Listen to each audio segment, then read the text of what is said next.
আপনাদের রেশন কার্ডে যদি নাম ভুল অথবা বাবার নাম ভুল থাকে তাহলে কিভাবে আপনারা সহজভাবে আপডেট করে নেবেন সেই রেশন কার্ডের নাম এবং বাবার নাম। তো আমি আপনাদের এক নজরে দেখিয়ে দিই, আপনারা চাইলে মোবাইল থেকেও করতে পারেন। তো সবার প্রথমে আপনাদের মোবাইলে যে গুগল ক্রোম রয়েছে, এই যে গুগল ক্রোমটি দেখতে পাচ্ছেন আপনারা, এটা ওপেন করে নেবেন। এখানে আমি ওপেন করে নিচ্ছি। ওপেন করে নেওয়ার পর এখানে সার্চ করবেন রেশন লিখে, RATION রেশন লিখে সার্চ করবেন। সার্চ করলে সবার প্রথমে যে ration card government of West Bengal এই লেখাটি আসবে, এটাতে আপনারা ক্লিক করবেন। ক্লিক করলে আপনারা পৌঁছে যাবেন department of food supply government of West বেঙ্গলে। এখান থেকে যে সিটিজেন হোম সবার প্রথমেই রয়েছে, সিটিজেন হোম অপশনটিতে, এটাতে আপনারা ক্লিক করবেন। এখানে ক্লিক করলে আপনারা দেখতে পাবেন রেশন কার্ডের সম্পর্ক কর্নার। এখানে আপনারা ক্লিক করবেন যে আপনার রেশন কার্ড ঠিক করবেন, তাহলে এখানে কিন্তু ক্লিক করবেন।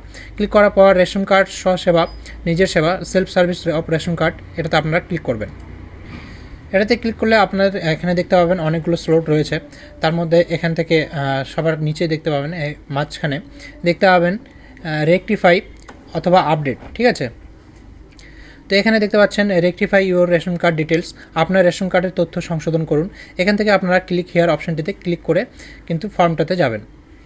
ভিতরে গিয়ে আপনারা এখানে রেশন কার্ডের নাম্বার দেবেন। এখানে inter ration card number, ration কার্ডের নাম্বার লিখুন, এখানে রেশন কার্ডের নাম্বারটা দেবেন। তো আমি এখানে রেশন কার্ডের নাম্বারটা দিয়ে দিচ্ছি। দিয়ে দেওয়ার পর সার্চ অপশানে ক্লিক করবেন। সার্চ অপশানে ক্লিক করলে এখানে দেখতে পাবেন আপনার ডিটেলসটা এখানে শো করবে, ঠিক আছে।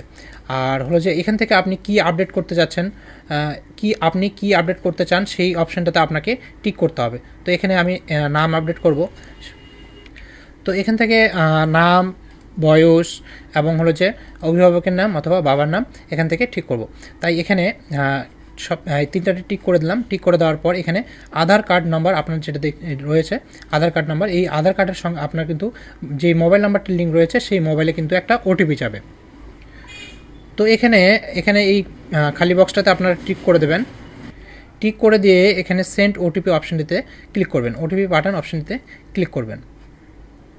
OTP অপশানটিতে ক্লিক করলে আপনার মোবাইলে OTP চলে আসবে, আর এই খালি ঘরটাতে আপনি OTPটা বসিয়ে দেবেন। তো বন্ধুরা, এই খালি ঘরটাতে আপনারা OTPটা দিয়ে দেবেন।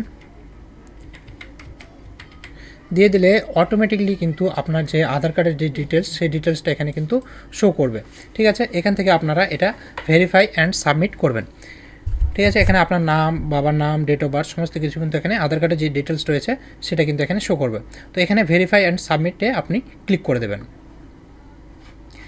ক্লিক করলে আপনার যে গার্জিয়ানের নাম রয়েছে সেটা এখান থেকে সিলেক্ট দ্য টাইপ, অভিভাবকের নাম নির্বাচন করুন। এখানে পিতার নাম, এখানে একদম সঠিক নামটা চলে এসছে। তো এখানে আমি প্রসিড, এগিয়ে নিয়ে যাও, প্রসিড অপশানে ক্লিক করব।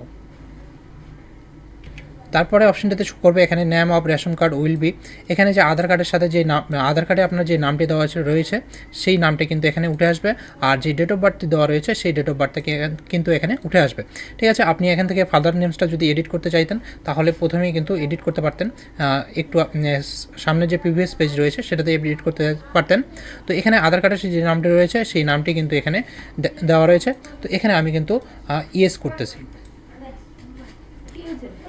তো বন্ধুরা, দেখতে পাচ্ছেন এখানে ইউর ডাটা সাকসেসফুলি আপডেটেড, আপনার তথ্য সফলভাবে আপডেট হয়ে গেছে। তো এখানে আমরা ওকে করে দেবো। তো বন্ধুরা, আপনাদের নামটা সংশোধন হলো কিনা আপনারা কীভাবে বুঝবেন? তো এখানে হোম পেজে চলে যাবেন। হোম পেজে গিয়ে একদম সবার নিচে যাবেন, স্পেশাল সার্ভিস, এখান থেকে ভেরিফাই রেশন কার্ড অপশানে এটাতে ক্লিক করবেন। ক্লিক করে আপনার রেশন কার্ডের নাম্বারটা এখানে দেবেন। রেশন কার্ডের নাম্বারটা দিয়ে এখানে আপনি ক্যাপচারটা দিবেন, দিয়ে এখানে সার্চ করবেন। সার্চ করে নিচের দিকে দেখবেন একদম নামটা যেটা ঠিক করলাম সেটা সঙ্গে সঙ্গে কিন্তু ঠিক হয়েছে, বাবার নামটাও সঙ্গে সঙ্গে ঠিক হয়েছে, এবং যে ডেট অফ বার্থ সেটাও কিন্তু সঙ্গে সঙ্গে এখানে ঠিক হয়ে গেছে। তো বন্ধুরা, আপনাদের ভালো লেগে থাকলে অবশ্যই কিন্তু পেজটিকে ফলো করবেন, আর ভিডিওতে লাইক করে শেয়ার করতে কিন্তু ভুলবেন না।